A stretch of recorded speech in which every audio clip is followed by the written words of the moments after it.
Welcome to Women in Electronics, the only show that empowers, develops, advocates, and celebrates the accomplishments and advancement of women in the electronics industry. With your host, Jackie Maddox. Well, here we are again with Women in Electronics, leader in highlight radio program. I'm just, what a treat today to be here again with Steve Cholas. Thanks for being here again, Steve. Oh, it's so I'm nice. more than welcome. Yes. Yeah, I'm happy to be here. Nice way to start the day.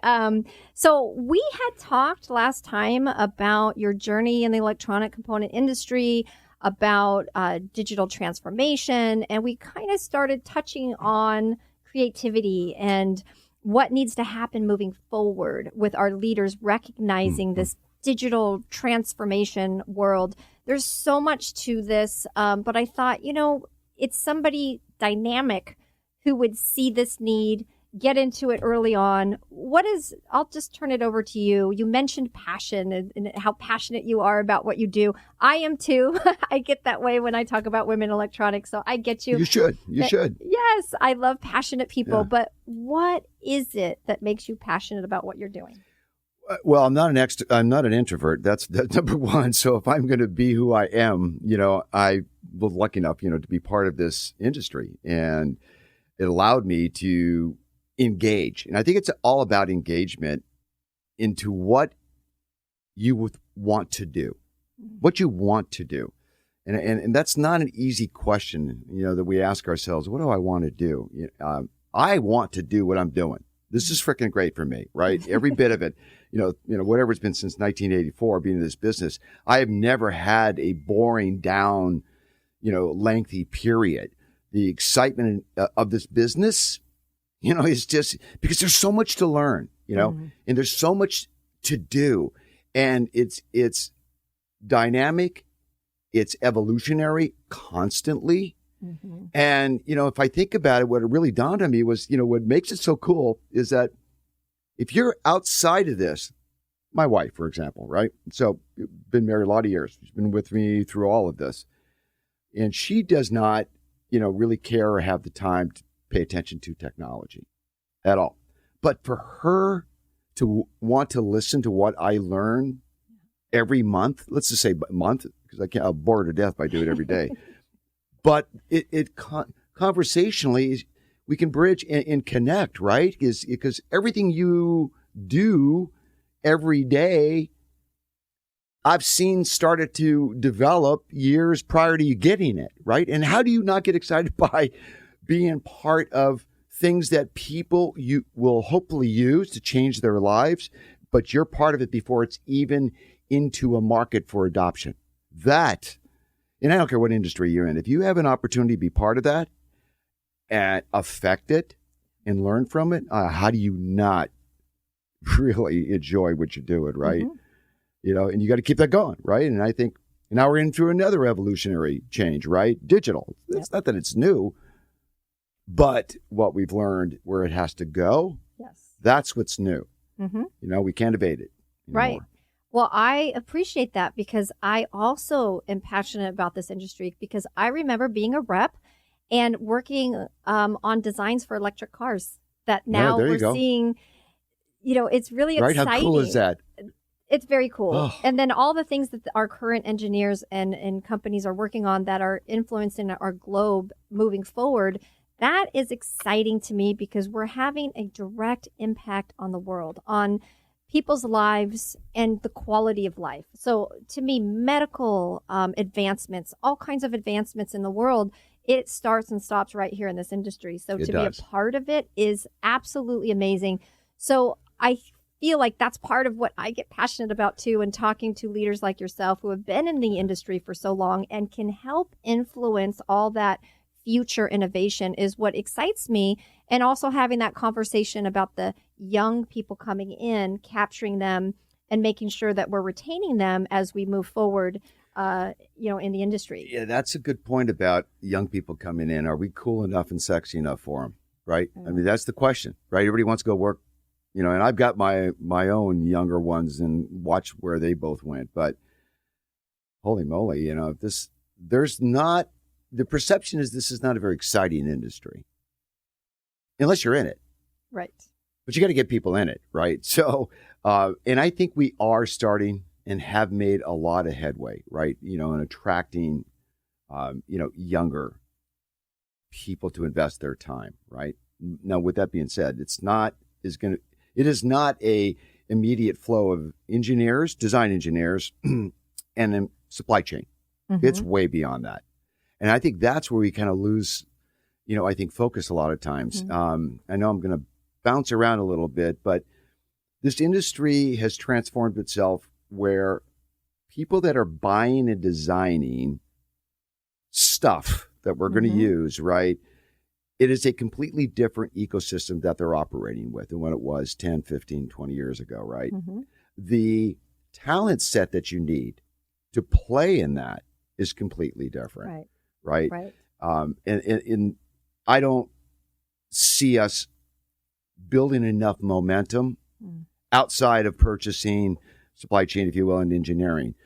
Because this world, yes, that's where a lot of things get built and bought, if you will, but the influence around that, the ecosystem, is much, much broader than it's ever been, right?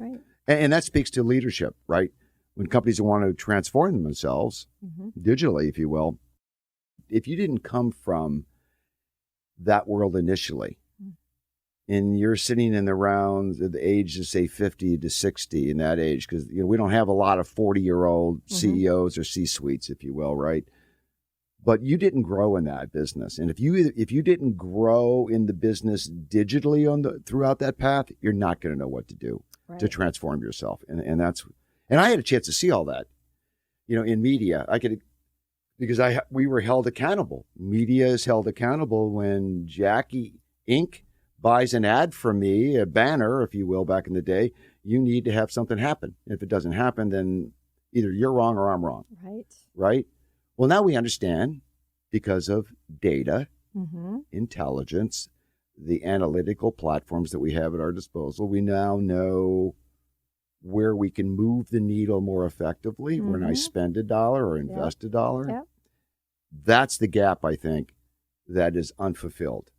We talk a lot about data scientists, people that can take the data bits from all of these platforms that we utilize today and make sense of that and transform that immediately into an actionable discussion or implementation. Who's going to do that? Who's taking all that business intelligence and all those data points and distilling it down to, hey, Jackie, here's the truth. Here's what's happening. We got to go. We got to go. Yep. We got to do this. We got to do that. Yep. That data is exponentially growing, and it's got to be distilled down to actionable items. And there's not enough people within the companies, distributors, component manufacturers, to do that. I agree with you adequately. 100%. And I think the best place to utilize that data in our industry, if we talk about innovation, is NPI. What are our manufacturers using this data to know what technology the end user is wanting versus just putting it out there and then trying to customize it later? So to me, NPI is one of the best uses of this data that we could possibly be doing right now. But I also want to talk to you because, in order to go through all these stages of our industry, in order to evolve and change, there's so much even personal transformation. There's so much personal work we have to do to constantly be changing ourselves to grow into the future, which is also very hard, which leads me to my question about mentorship, because I'm always harping on this with mentorship. I personally don't believe that enough of our, especially the female leaders, really understand the importance of mentorship and even sponsorship. We've had that conversation before too. I just want to turn it over to you to ask you, from the evolution of your career, who are your mentors? How has that helped you? And what message do you have to say about that? That's a great question. Okay. Back to in my early entry into this world of electronics, I was fortunate to be with a very innovative company, CMP, which took no hostages, took no prisoners. It was roll and go with a lot of talented, educated people, all under the age of 40 for the most part at that time. and ran by a man and woman. And the staffing of the company was equally balanced. I didn't know any different. So I started out the door at the get-go. My earlier bosses, if you will, were women. I had to learn.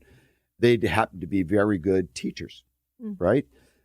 I say that because, I don't hold any bias to anything and anybody. I just don't. I try to be as forgiving as I possibly can be, right? And I think if you're going to do that, you got to get out of your own head in the bias and what have you. So with that being said, I need to learn the business. So as time went on, I established a lot of mentors, teachers, champions, whatever you want to call it. I've had a few, and it's been a fair mix. I think the first 20 years, and when I was in the media side of the business, I think that was pretty well balanced. Peggy Conlon is a name that comes to mind. She ended up running the ad council for the United States. Wow. Right? I mean, Peggy was awesome. I learned a lot from her. I think I've mentioned a couple names in the past. Lisa McIntyre, I've mentioned to you a couple times. She runs, the channel company. I learned a lot from Lisa, about different aspects of the industry. I can go on. There's several, women that, and I'm mentioning women because it's the first to come to mind, to be honest with you. On the men's side, I still probably have an equal balance learning from them. I hate to mention names always, but it's you got people that you listen to, you follow, and you try to find a relationship, and establish that. And it's both personal and professional. And I think we in this business have found a pretty good mix between professional and the personal side in establishing. But I see people needing champions within an org. You need somebody that's going to sit at the table on your behalf and be willing to take a bullet or two. And that doesn't happen enough. It's worse if you're a woman. It doesn't happen as much. I mean, we're talking truth. So it is what it is, but that's changing. It is changing. We actually had our most recent chapter meeting about this whole subject is mentors, but also sponsors, somebody who will kind of work on your behalf behind the scenes. But you have to establish your credibility for that. You do. And I do appreciate you being here because a form of doing these podcasts, it's not just to talk, it's to provide a form of indirect mentorship. There's a lot of people who can't get to you or say some of our top leaders in the industry. Unfortunately, they don't realize if they reached out, many of you would love to reach back out and mentor them because I'm finding our top leaders want to be mentors. So this is a form of indirect mentorship. Listening to these programs, listening to the journeys, listening to the career strategy tips that are provided are very useful. That's one of the reasons we do this program. Appreciate someone like you being on the program today. It's been really fun having you. I enjoy this kind of thing always, right? So, anytime you need me, anytime. And, anybody wants to reach out to me, they know how to find me here. Well, how do they find you? So if somebody's listening, they want to say, you know what, Steve, I want to give you a call. I'm interested in your what you provide for your services in the industry, or I just need some mentorship. How do they get in touch with you? Well, I'll give you my email address. I don't mind that. steve@bigzeta.com. Send me an email. I'm pretty good about responding within 24 hours at the latest. So, and then once we connect, we can keep things going. I'm very diligent about that. And lots of things I could try to help with, whatever you may see. Yes. That you need help with, especially transforming digitally as your company on a website. That's what we're about, and we kind of get this business because we all grew up in it. Well, nice to have somebody in the business who's specialized in the industry. Yes. Steve, you have been very useful and helpful for me as well, connecting me with all kinds of people. You're very connected. So I just want to say thank you for being here. You're more than welcome. Thank you for your journey in the industry and appreciate your leadership, appreciate what you've done for our industry. And it's been very nice having you today. Well, let's all go do good things. Okay. Thanks very much. Bye-bye. Cheers.